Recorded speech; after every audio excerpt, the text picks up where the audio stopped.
let's say if I reached out to you for anything and I'm a stranger to you, why would you reply me? What makes you reply to a stranger?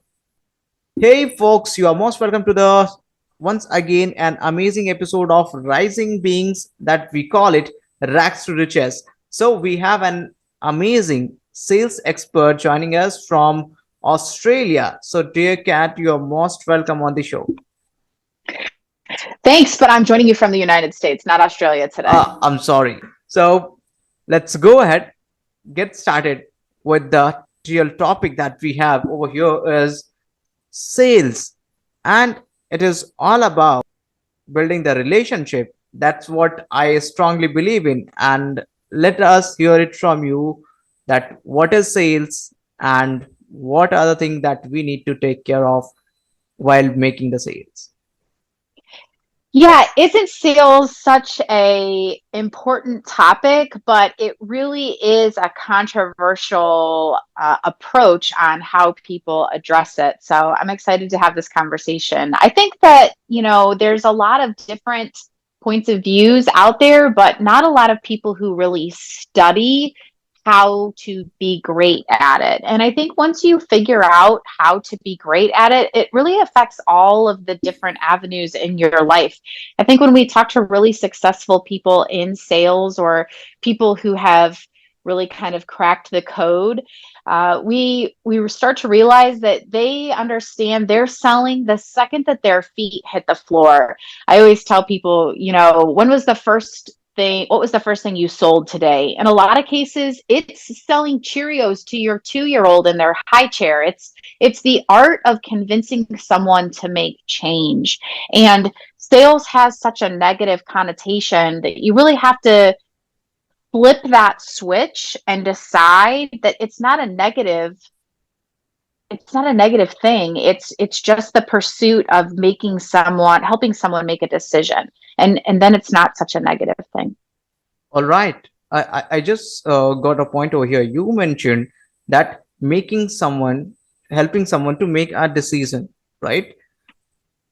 Yes. Will it be okay if I say that that is the very hard there to make that decision and we go really intense on doing that, helping people to make decision? Is it really worth it? Being harsh towards someone to make a decision, even though it is for their growth and benefit.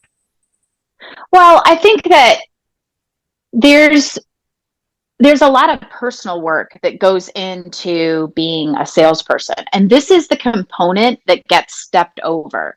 Because if you don't want me to help you and I take that as a personal accusation, then that's on me. And that's where we start to see really crappy salespeople, because then I'm no longer helping you to make a decision. I've taken it as a personal cut that you don't like me. Well, you know what? I sleep just fine at night. In fact, I sleep with the fan on. If you don't want me to help you, then there's lots of other people out there that I can help. And that decision starts with me as a successful salesperson.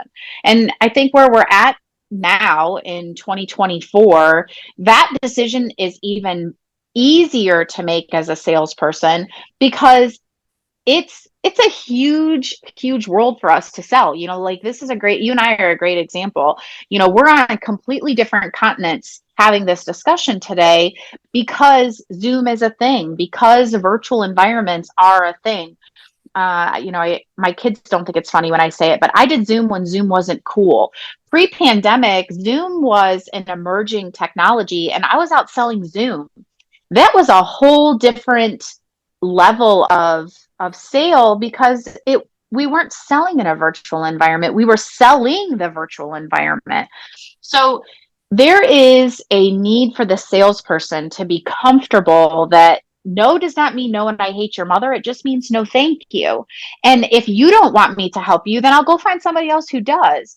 And there again, this is the work that the salesperson has to do, and it's a level of emotional intelligence that they have to get to, or they are going to continue to struggle in that entire pursuit to success. That also goes for owners or selling owners. in their pursuit to leadership. All right. All right. So there is a thing that I just noticed you mentioned over here that Zoom has been a new thing. Like before pandemic, it was just an emerging tool that was coming up, and now it is everywhere. Like that's how easy it has become now. So now I really would like to ask a question. Like there are multiple ways of doing the form. It is one-on-one sales, one to many sales, making the sales in the events. So earlier it was offline, now it is online. So what is the difference that you see that has changed in offline and online? Yeah, I think that there's a lot of really crappy salespeople in all of those locations, whether you're in person or online or in a virtual environment like this. So I think if you want to make the decision to be great, then you automatically are going to be better than a lot of people out there. So that decision is a really pertinent first step. But I also think that there are certain techniques that allow you to be even better than those who just decided that they want to be better, and they know that sales is going to be something that you're perpetually making better or honing a craft, because it is a perpetually moving perspective. People who do sales really well, whether it be in person, online, or in a virtual environment, have a really firm understanding as to what makes someone want to buy or what makes someone want to make a decision. I think that it's about buying motives and why a product gets purchased. It's not about features and benefits. People no longer make a decision about features and benefits. So if you want to be a successful salesperson, you have to make a hard decision about getting away from features and benefits. Like think about the last car that you bought. If you bought it because of color, then you probably are not a typical salesperson. That's a want purchase, not a need purchase. And there's a lot to do with making a purchase when it comes to features and benefits. So if you want features and benefits today, you're an informed buyer and you've Googled it. If you make a decision, then it's usually based on an emotional driver. So we talk a lot here when we're training about why a person would want the product that you are selling. And that comes kind of along the lines of learning the Jeopardy game and kind of reverse psychology about the product that you sell. But again, this is why does your toddler eat Cheerios versus, wanting bacon in the morning? Or why does your toddler agree to put their shoes on without throwing a temper tantrum before you go, get in the car in the morning? Or why does your teenager agree to study versus fail their math? Or, why did your wife marry you? I mean, again, this is the psychology of getting someone to make a decision, not necessarily, oh, I'm a salesperson and I'm good at selling something. It is a philosophy, not necessarily a job. All right. All right. I really would like to get something out of this conversation, and Yeah. love to ask a question over here. You mentioned that if people make on the buy something on the basis of color, that means they are bought on the basis of their want, right? And also you mentioned there is a difference between wants and needs, and also you mentioned there comes a point why your kid did not pass in the maths, right?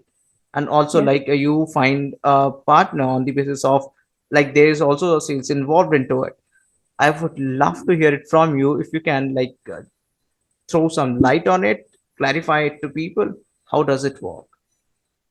Yeah, so all of those examples, both your toddler, your teenager, a product that you sell, your spouse deciding to date you or marry you, all of those decisions are made on emotion. So we'll stick with the one about a teenager wanting to do their studying. A teenager's biggest collateral usually is some kind of device, their cell phone, something along those lines.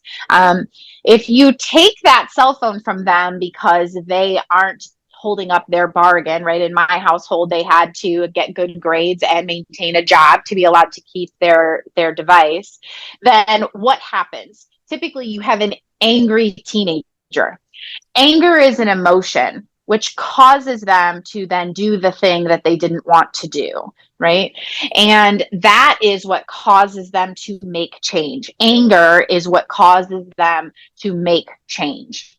So we see that emotion being what actually causes a physiological change in your body that makes them to make a decision to then study for the test or get a job. When we sell a product, that same product can then have an emotion attached to it. Maybe someone is frustrated that they can't make something happen in their household. Maybe you're selling an alarm system for someone's house. They're frustrated that they don't feel secure in their home, or they're unsure, or they're scared. So they want a security system in their home. Those are all emotions that cause them to make change and buy a security system. Your toddler is throwing a temper tantrum, right? They are upset, they are scared, they are tired. Those are all emotions. Your spouse was probably in love when they chose to marry you. Those are all emotions, and those make a physiological change in your body that says, yes, I want to make a change and either buy, move, do something different. And then they purchase, right? In business, they purchase. In raising teenagers, they study for the test, things like that. So this is the common thread in helping someone make a decision. It's the transfer of money. It's the transfer of giving someone their cell phone back. It's the transfer of buying someone a ring. It's all of those things. And that's the component that goes from features and benefits selling to emotional driver selling. So if you are maybe successful in selling to a certain extent, maybe you've made some sales and you're kind of making money, or you're kind of meeting quota, but you're just not at the level that you want or that your boss wants, and you want the next level. What you are missing is that emotional component. What we would then make that comparison to is, you're probably frustrated that you can't get to the next level. So if you're frustrated enough to make a change, then that change would be to emotional selling. And that's potentially the reason why you're listening to this podcast. All right. All right. I really loved it when you mentioned that uh, when there's a person selling alarm to somebody, and the only thing that person is screwed up all because he's insecure about the things like getting the things theft, right? So that means, like, can we say it like hanging out, like figuring out what is the insecurities of the people and giving the solution out of it can help Right. us to make the sales. Yeah, and what we've seen in the past, and kind of the evolution of sales up until this point, is that there are a lot of people that would say, "Oh, well, this alarm system has 6 cameras, and it has a battery backup, and it has all of these features and benefits." But what sales typically, what we see is a shorter sales cycle and a higher margin, is that none of that matters to someone who is feeling insecure or is feeling unsafe or unsure about their environment. And that's what closes sales faster. It's what closes it at a higher margin, and typically eliminates your competition, because so few people have figured this out. All right. So we can call it like uh, if we do not get involved emotionally with their insecurities, we can't make the sales. Yeah, and your competition is most likely still doing it that way. It's a tough thing to learn. But again, that first step is acknowledging that you want more, that maybe you are in a similar place but in your career, and that silo is figuring this out, that you want more. All right, perfect. And this is something what I think that what brings the sales. Moving forward to the question that we have over here is that uh, nowadays we have virtual businesses, right? It is all about uh, social media marketing, getting clients online, getting leads online, reaching in the DMs, making people, talk to us. Like, what do you think? How do you see it, and how do you suggest people to initiate a conversation? Because while we are reaching out to a stranger online, what makes us to write over there that a stranger would believe what we have texted to them? Yeah, so this is actually a really big topic here when we train on pitching. We call it pitch slapping when it's not done well. And it again, it's going to ride along that same lines of making someone feel emotional. So, if I know one of the main triggers in my business is a frustration of lack of sales, then I want to make sure that I'm using those similar words in my typed verbiage. Not sure if it's the case with you, but I work with organizations. So being super specific that you know what your target is. I work with organizations who are frustrated with their lack of sales and really knowing, one of the things that we see is people who think that they can heal all problems, that they can sell to all people, but really narrowing your niche and knowing, by the way, I'm not a huge fan of the word niche, but really knowing your prospect and identifying it. We talk a lot about a red door concept. If I ask you, do you know anybody that has a front door? You'll say, well, yeah, I know lots of people with a front door. Well, can you tell me their names? You might go, no. Mm-mm. But if I say, well, can you tell me the name of somebody that has a blue front door? I start to really be able to kind of narrow in and say, well, yeah, actually, my neighbor across the street has a blue front door.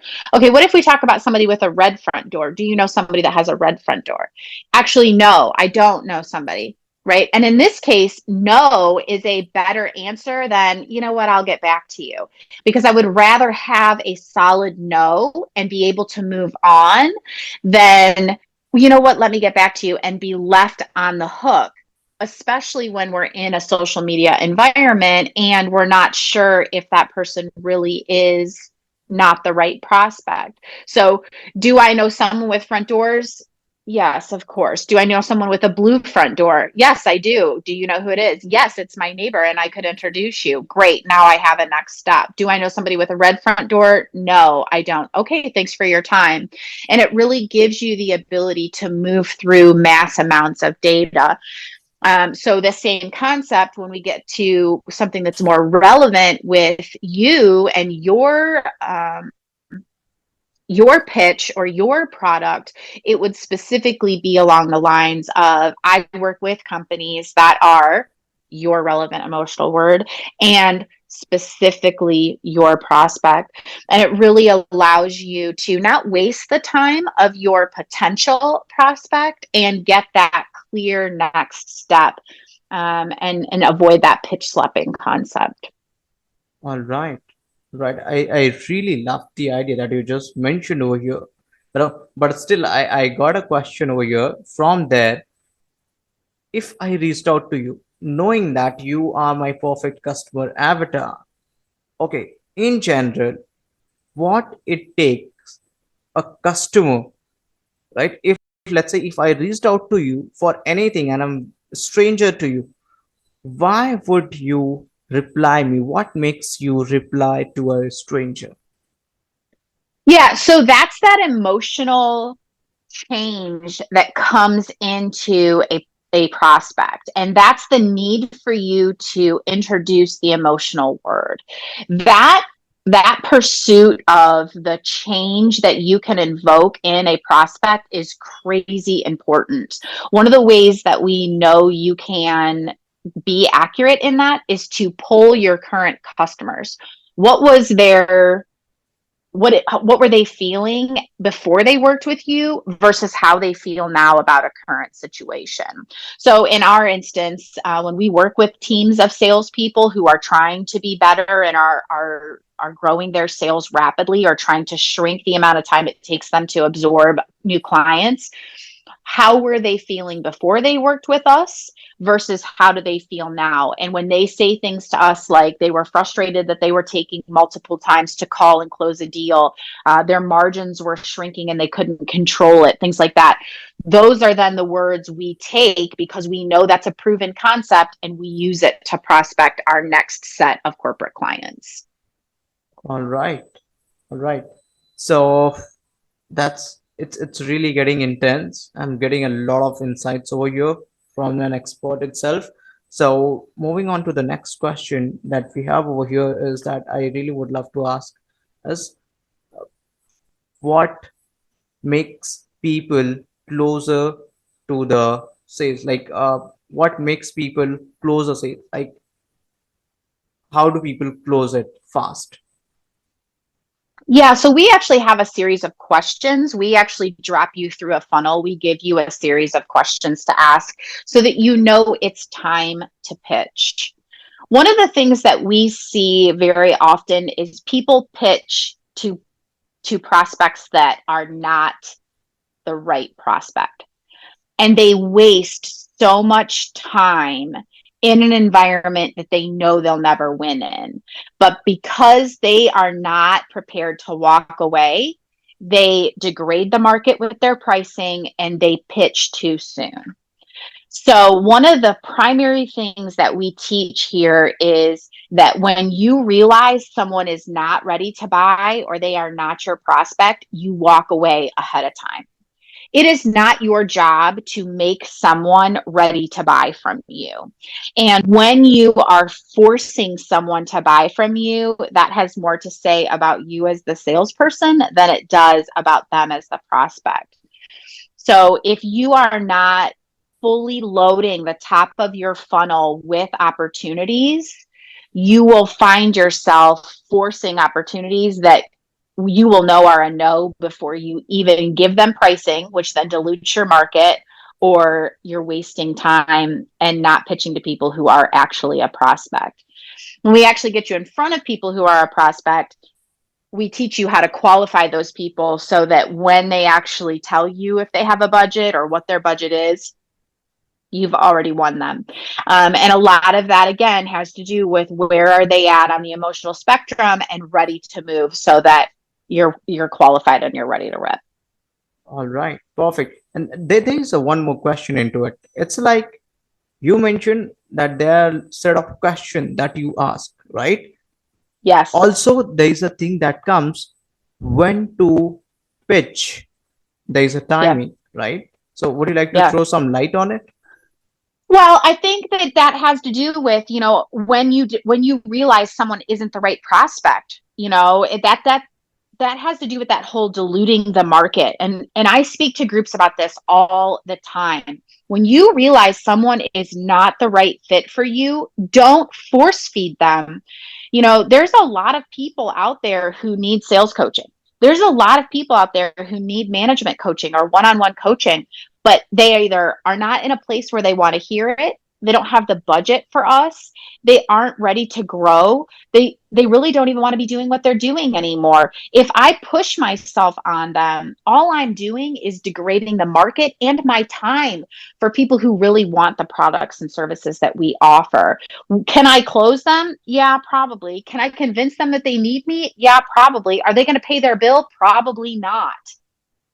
And I think that when we look at it, one of the things that's super important to salespeople is that they sharpen their business acumen, and that's a tough thing to stay on top of when we've got all these other balls in the air when it comes to family and work and just a little bit of respite sometimes.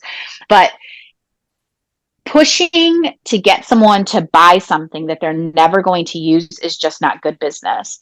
And so you really have to know, hey, by the way, this isn't a good fit for me either. I think salespeople always think, well, the prospect is the one that can say no. The salesperson can say no as well. And again, that conviction part is really important.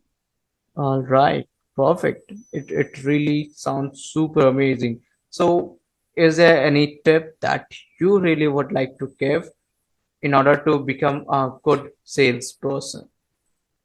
Yeah, I think you have to be a good student. There's never a time when you talk to top salespeople, there's never a time that top salespeople stop learning or stop being a good student. We say it here very often, be a good student of your own practices.